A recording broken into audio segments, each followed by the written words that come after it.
मला हे कळत नाही की रोज विलिनीकरण विलिनीकरण विलिनीकरण, काय ही चर्चा आहे? विलिनीकरणाचं काय करायचं? आजही करता येईल, 1 महिन्याने करता येईल, 2 महिन्याने करता येईल. घाई करण्याचं काय कारण काय आहे? सुनेत्राताई तेथे आता उपमुख्यमंत्री म्हणून बसलेले आहेत. राष्ट्रीय अध्यक्ष म्हणून सुद्धा आम्ही त्यांची निवड करणार आहोत. त्याच्यानंतर त्या पक्षाचे जे काही प्रमुख लोक आहेत किंवा त्यांना ज्यांना वाटतात त्या सगळ्या लोकांना कमिटीला बसून बोलवतील, काय करावं चर्चा होईल.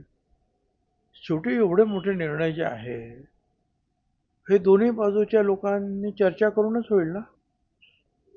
तर ते होईल, त्याच्याबद्दल एवढी घाई करायचं काही कारण नाही.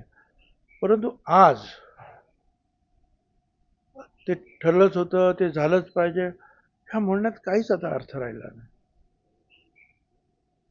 नवीन तिथे कॅप्टन आलेले आहेत, काय त्यांना बसू द्या, त्यांना काम करू द्या, त्यांना समजून घेऊ द्या, नंतर बघतील ते काय करायचं ते.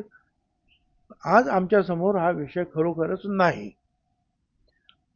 अगदीच माझ्या समोर जर तुम्ही सांगितलं हा विषय काय आहे तुमच्या समोर, तर त्यांनी ते स्थिर स्थावरपणे व्यवस्थित बसणं आणि त्यांची राष्ट्रीय अध्यक्ष म्हणून निवड करून घेणं, हा आमच्या समोरचा असलेला प्राथमिक अजेंडा आहे.